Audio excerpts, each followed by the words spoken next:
ఉయ్యలవాడ గ్రామ ప్రజలకు చక్కటి శుభవర్తమానం. నమ్మండి అన్నలారా, నాతోటి చెల్లెలారా. నమ్మడం అనేది మనిషికి మనిషి నమ్మి ఎంతో మోసపోతూ ఉంటాం. బంధువులు కావచ్చు, భాగ్యవంతులు కావచ్చు, అనంతములు కావచ్చు, తల్లిదండ్రులు కావచ్చు, మరి ఎలాంటి మానవులైనా సరే నమ్ముతూ ఉంటాం. నమ్మడంలో చాలా సులువుగా నమ్ముతాం, కానీ వారు మోసం చేసే దాంట్లో చాలా మరి ముందుగా ఉంటారు. అందుకే దేవుడు అంటున్నాడు, మనుషులు నమ్మటం కంటే, ఈ భూమి మీద అధికారులు నమ్మటం కంటే దేవుని నమ్మిన వాడు ఎన్నడూ చెడిపోడని దేవుని వాక్యం చెల్లిస్తుంది. అందుకే ప్రభు 2026 సంవత్సరం క్రితం ఈ భూమి మీదకి వచ్చి ఆయన చెప్పిన మాట ఏదంటే, ఈ భూమి మీద నేను చెప్పే మాట నమ్మండి, పరలోక రాజ్యం ఉంది, ఆ పరలోక రాజ్యానికి ప్రభువైన యేసుక్రీస్తే అక్కడ యుగ యుగాలు ఉండే రాజ్యము. ఈ మానవ లోకంలో మనిషికి మనుగడ లేదు. ఈ మానవ రాజ్యములో 60-70 సంవత్సరాలు ఆ మీదట ఈ తనువు చాలించుకొని ఈ శరీరంలో ఉన్న ఆత్మ మరి వెళ్ళిపోవడానికి ముందే దీపముండగానే ఇల్లు ఇలా చక్క పెట్టుకుంటున్నాము.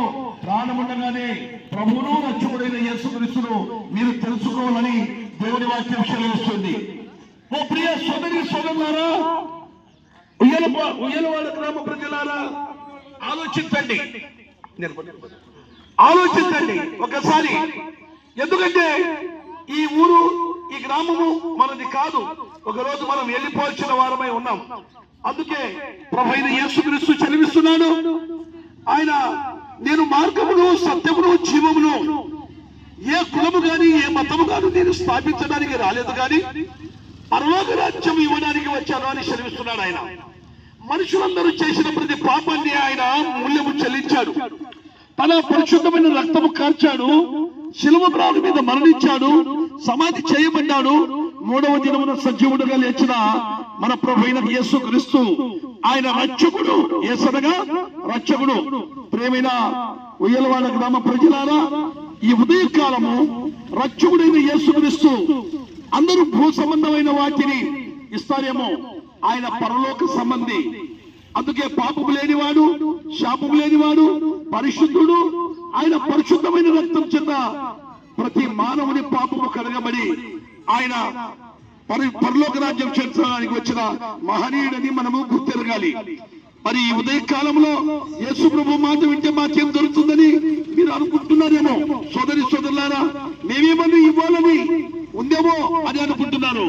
ఏమీ ఇవ్వడానికి అవసరం లేదు, కానీ నీ విరిగి నలిగిన హృదయం చేత పాపినైనా నన్ను క్షమించు.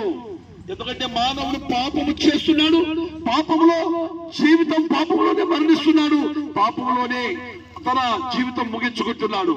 ఆ పాపానికి మూల్యము అగ్నిగుండము, నరకము, యుగ యుగాలు ఆత్మ కాతుంది. సుమా, ఆలోచించండి. ఉదయకాలం ఏదో అన్నలు ఏదో పని పాట లేకుండా వచ్చారు, వాళ్ళు ఏదో చెప్పుకొని పోతున్నారు అనుకుంటున్నారు. లేదండి, ఒకరోజు మనం ఈ శరీరం ముగించాల్సిందే.